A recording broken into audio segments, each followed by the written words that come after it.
जात बड़ा होले छछूनर, आपन में हार होके कितना भी सुनर,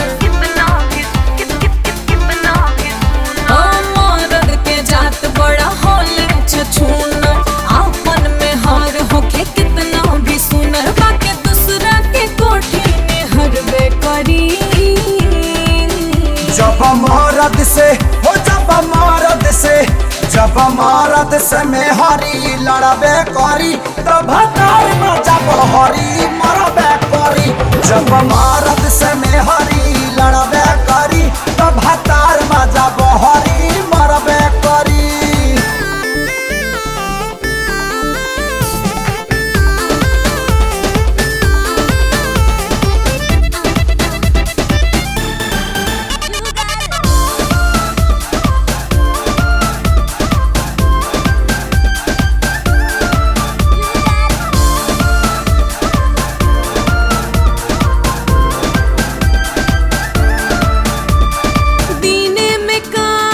रात में आराम करब तो काहे न लड़ब, कहाँ से आई मेरा मलाई, जबरानी कमबे न करब।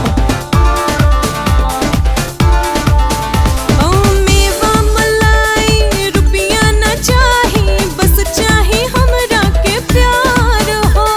प्यार से गोरी पेटवान भारी, जबले न मिली आहार हो।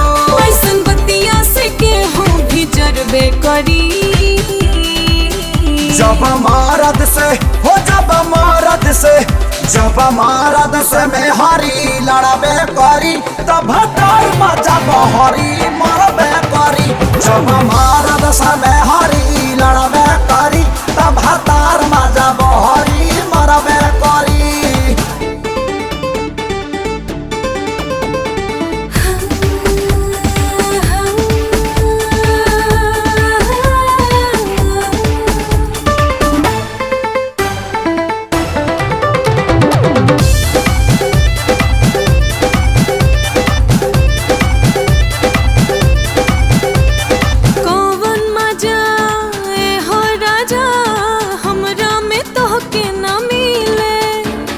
मौका पे मुंह फुला ले लू तू, मन हमर रोह जाता गीले।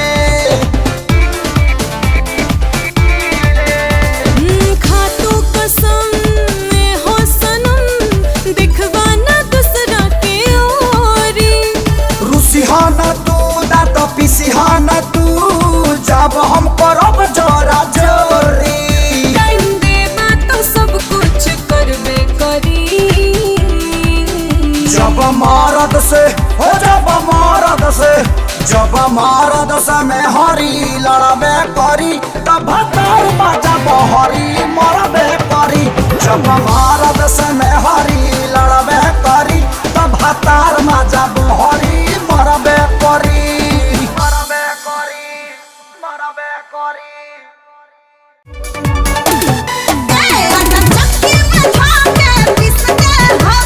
मंजन के जैसे घिस दे हब।